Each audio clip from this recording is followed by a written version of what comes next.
Televízia AVT vás pozýva sledovať druhú časť trojdielneho cyklu o závislostiach.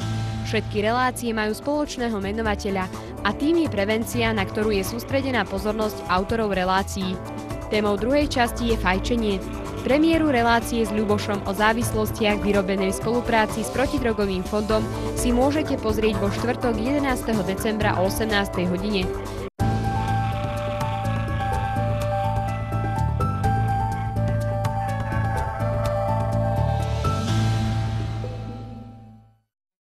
O škodlivosti fajčenia sa v médiách a nielen v nich hovorí často.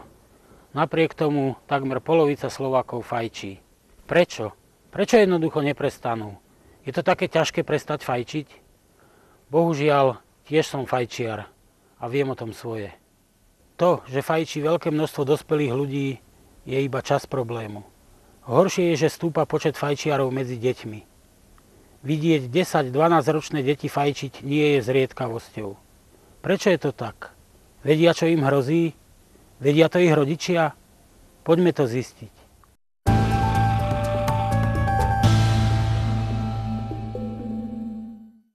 Čo je podľa vás fajčenie? Móda, zlozvyk alebo závislosť? Pre niekoho je to móda, ale je to väčšinou zlozvyk a u niektorých už aj závislosť. Zlozvyk u malých detí možno, že nejaká frajerina? Tak podľa mňa to je zlozvyk, ja som proti fajčeniu všeobecne. No, fajčenie, už keď začne fajčiť, už je to závislosť, áno? Všetko dokopy. Ja si myslím, že určitým spôsobom už je to aj závislosť a je to aj zlozvyk. Z každého rožka troška, ako sa tak povie. Takže u niekoho je to teraz zlozvyk, akože ja som to mal taký zlozvyk, no tak u niekoho sa to berie ako závislosť. Podľa mňa taká móda viac menej. Je to závislosť, rozhodne. A vy osobne ste fajčiarka? Nie. My sme proti fajčeniu, celá rodina. Ja som už nefajčiarka. Bola som fajčiarka niekoľko rokov. Nie. A vy osobne ste fajčiar? Nie. Nie som. Ani som nikdy nefajčil, ani nikdy nechcem začať. Áno. Nie, nikdy v živote som nefajčil. Bol som, ale prestal som teraz jedného dňa, to bolo také, akože takzvané také ultimátum mi dala priateľka, takže už som nefajčiar. A čo by ste robili, keby vaše dieťa začalo fajčiť? Tak snažil by som sa mu to odhovoriť, ale nie nejakým agresívnym štýlom, alebo čo nejakom to prísne zakázať. Iba by som niečo na to povedal. Určite. Takým dobrým rozhovorom by som sa snažila to vyriešiť. No žiadne vreckové by nedostal, určite. Tak snažím sa nejako v tom zakročiť, ale myslím, že pokiaľ má to dieťa základy z rodiny, poučenie, čo to fajčenie vlastne znamená, takže by sa to nemalo stať. Čo by som robil, ja neviem, no tak snažil by som sa im to nejako vymluviť, vyhovoriť, no. A dokázali by ste sa zdať fajčenia aj kvôli deťom? Samozrejme. Ja som sa vzdala fajčenia kvôli dieťaťu. Tak určite, keby to ovplyvňovalo naše prostredie, v ktorom žijeme, v domácnosti vnútri, tak áno, dokázala by som to akože nefajčiť. A vy by ste sa dokázali vzdať fajčenia? Zatiaľ som to nedokázal. A kvôli deťom by ste to nedokázali? No, dosť by som premýšľal. Kto alebo čo vedie deti k fajčeniu? Čo ich vedie k fajčeniu? Ja si myslím, najprv je to tá zvedavosť a potom ja si myslím, že vidia to aj od svojich rodičov, vidia to aj v tom okolí, v ktorom sa pohybujú. Je to taká doba, že aj vidia to aj od druhých, takže deti to chcú vyskúšať. Ja si myslím, že tam sú na chybe tí rodičia. Tam je rozhodujúca asi proste tá partia, v ktorej sa pohybujú. Hej? Ten príklad toho nejakého lídra tej partie. Podľa mňa je to čiste len vec výchovy a vecou rodičov, ako vedú svoje deti. To je všetko.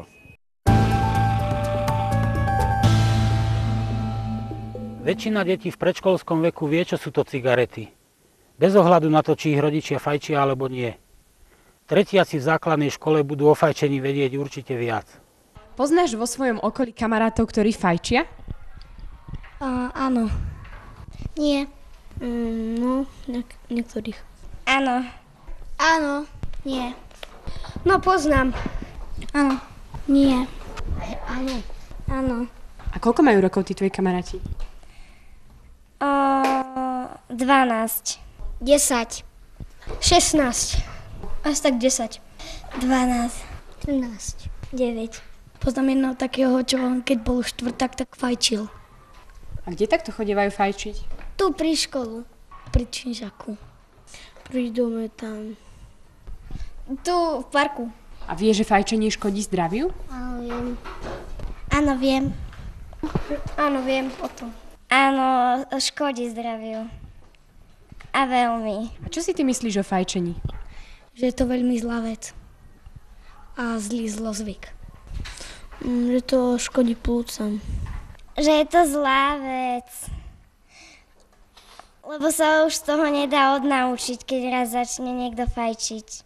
No, že je to hrozne zlý zlozvyk a nie je to pekná vlastnosť. Že je to zlá vlastnosť, že to škodí plúcam aj tí druhí, ktorí to dýchajú. Nie presne tí, ktorí to fajčia, nie iba tí. Že je to zlá vec a že keď začneš fajčiť, tak už to potom neprestane, že musí stále fajčiť. Že to škodí zdravia, že je to veľmi zlá vlastnosť. A keď raz budeš veľký, dúfam, že nebudeš fajčiť. Nie, nebudem.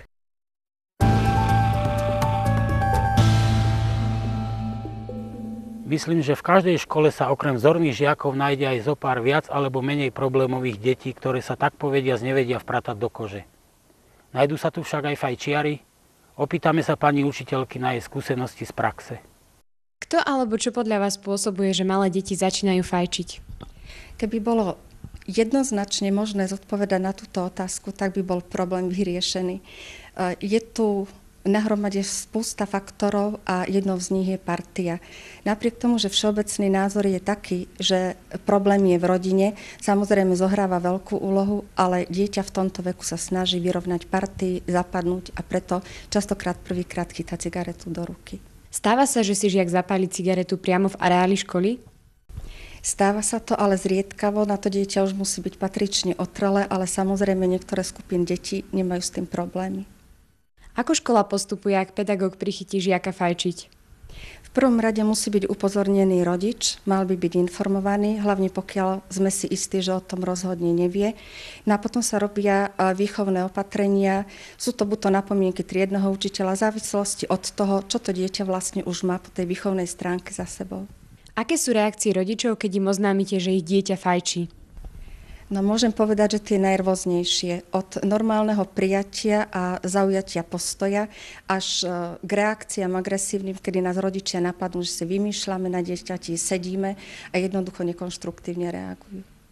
Myslíte si, že situácia s fajčením u detí sa zlepšuje alebo zhoršuje? Pred pár rokmi by som ešte povedala, že ideme k lepšiemu. Dnes je to naopak.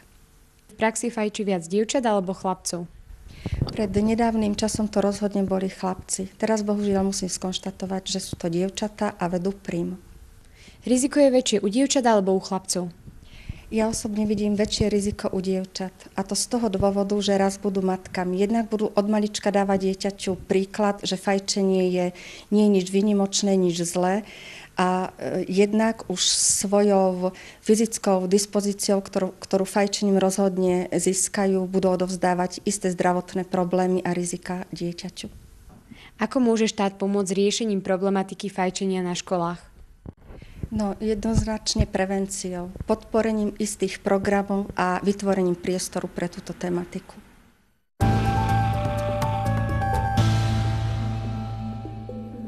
Vieme, že fajčenie priamo ohrozuje dýchacie cesty a plúca. Doktorka Fodorová je plúcna odborníčka a my sme od nej chceli vedieť, čo hrozí maloletým fajčiarom, keďže ich organizmus sa vyvíja. Čo nerobia a mali by robiť rodičia, spoločnosť. Čo je podľa vás fajčenie? Móda, zlozvyk, závislosť? Fajčenie je jednoznačne závislosť, tak ako alkoholizmus, tak ako drogová závislosť. Prečo podľa vás začínajú fajčiť už aj malé deti? No, tak malé deti určite začínajú fajčiť za to, že vidia v okolí tento príklad, sú zvedavé, no a pokiaľ nemajú dostatočné vedomosti o tom, aké je to škodlivé a ako keď začnú, že je veľmi ťažké prestať, prípadne vidia hlavne v rodinách tento príklad, že fajčí jeden, prípadne obidvaja rodičia, tak okrem toho chcú byť frajeri pred kamarátmi, tak začnú fajčiť a potom je zle. Aké to môže mať následky, keď fajčí už malé dieťa? No, tak fajčenie všeobecne má katastrofálne následky a o to väčšie, keď začne fajčiť malé alebo dieťa. Čím mladší človek začne fajčiť, tým je to horšie. Dieťa, keď začne fajčiť, respiračný epitel, respektíve epitel dýchacích ciest, ktorý je v dýchacích cestách a ktorý má také riasinky, ktoré vypudzujú sputum von, ten sa pri fajčení postupne ničí. Z buniek sa stávajú inakšie bunky a postupne dochádza k chronickému zápalu priedušiek a veľmi často potom aj rakovina pľúc. 25% všeobecne na Slovensku rakovín sú rakoviny pľúc práve z fajčenia.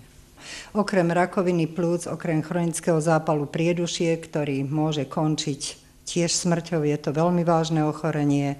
Na konci treba kyslíkový aparát, pacient je naň pripútaný. Tak okrem toho pôsobí aj na mozog, čiže rýchlejšie zabúdajú, menšia koncentrácia je a okrem toho sú rakoviny ďalších ústrojov, ako je hrdlo, nos, jazyk, močové ústrojenstvo a tak ďalej. Je to veľmi vážna závislosť, ktorá vo väčšine prípadov končí katastrofálne. A preto by sa malo v školách, v rodinách, v médiách všade brojiť za to, aby deti a vôbec dospelí prestali fajčiť. Je pravda, že začínajú fajčiť už aj 7-8 ročné deti? Áno, aj také deti sme už videli, aj vieme o takých deťoch, ale už tie 10, 12, 15 ročné, tie už bežne. Na ulici, na diskotékach, po školách, to už je bežné, bohužiaľ. Vy osobne fajčíte? Nefajčím, ale v minulosti som žiaľ tiež fajčila. Je rozdiel, keď niekto fajčí 5 cigariet denne, niekto 25, niekto dokonca 60 denne? Určite, že je to rozdiel. Hovorí sa, že pokiaľ fajčí 20 rokov denne balíček cigariet, tak už je veľmi vysoké riziko rakoviny a takýto človek by už mal byť pravidelne kontrolovaný.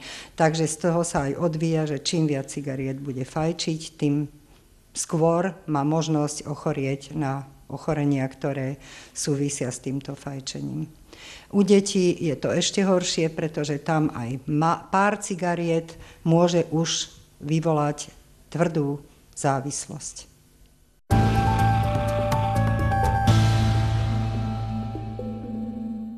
Niektorí umelci, napríklad maliari, sochári či režiséri, považujú cigaretu alebo cigaru za neodmysliteľnú pomôcku pri svojej práci. Aký názor na fajčenie má popredná slovenská výtvarnička Emília Jakubisová? Ste fajčiarka? Momentálne nie a už dlhú dobu nie som. Som bývala fajčiarka.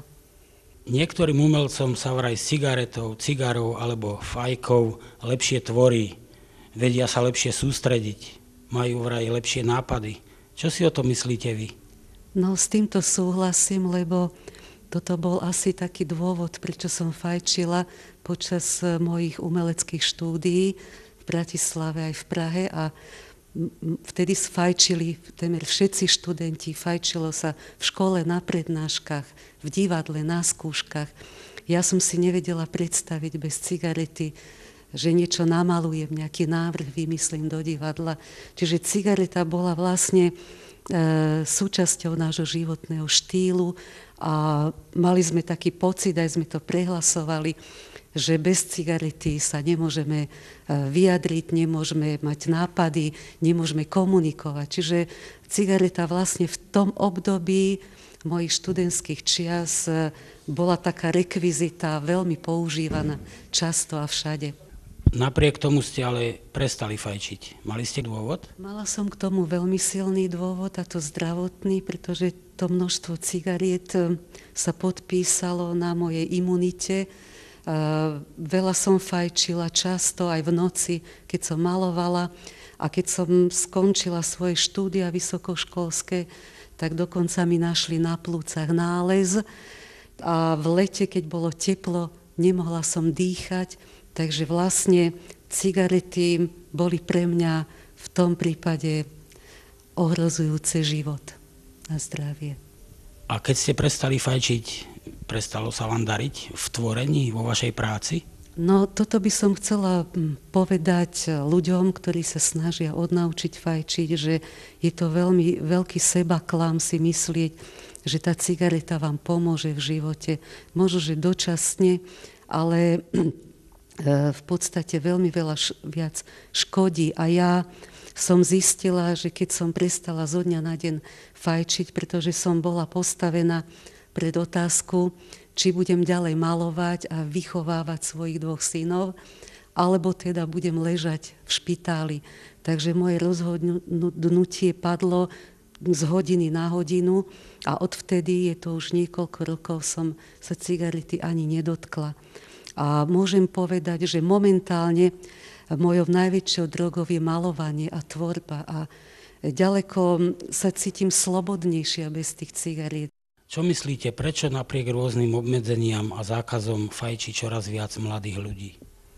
Tí mladí ľudia nemajú pevný bod, jak sa povie, vo vesmíre, takže hľadajú isté momenty, kde istá rekvizita sa stáva barličkou v ich sebavedomí a preto siahajú podľa mňa po cigarete, alkohole. Ako vnímate fakt, že začínajú fajčiť už aj 7-8 ročné deti? Myslím si, že tieto deti s cigaretami ako keby sa vymkli spod akejsi kontroly alebo lásky spoločnosti rodičov a hľadajú také sebavyjadrenie v partiách, v skupinách, kde si potvrdzujú svoju dospelosť, svoju jedinečnosť. Takže skôr je to taká detská hra a bohužiaľ tí rodičia sú dnes tak zaneprázdnení, že často dlhé roky nevedia, že ich dieťa fajčí. Ja si stále myslím aj z vlastnej mojej skúsenosti z výchovy mojich synov. Moji synovia nefajčili, ale my sme boli s manželom odstrašujúci príklad, ako obidvaja fajčiari. Takže videli to negatívum, takže oni ani nezačali. Ale myslím si, že najdôležitejšia je veľká láska k tým deťom, časté rozhovory s deťmi, otvorené rozhovory, bez nejakej takej povýšenosti, bez nejakej didaktičnosti. To mladí ľudia na to sú dnes veľmi alergickí.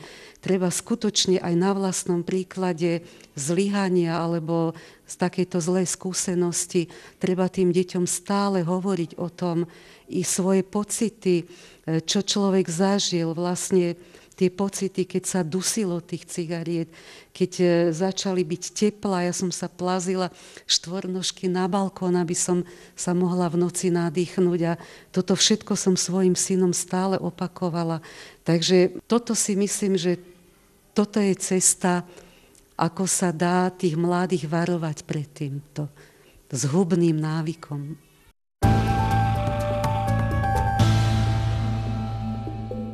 Deti zo začiatku s fajčením experimentujú a neuvedomujú si, že neskôr nebude také jednoduché s fajčením prestať. Viem to podľa seba. Po hrozných útrapách a následnom liečení som dokázal prestať piť, no s fajčením si zatiaľ poradiť neviem.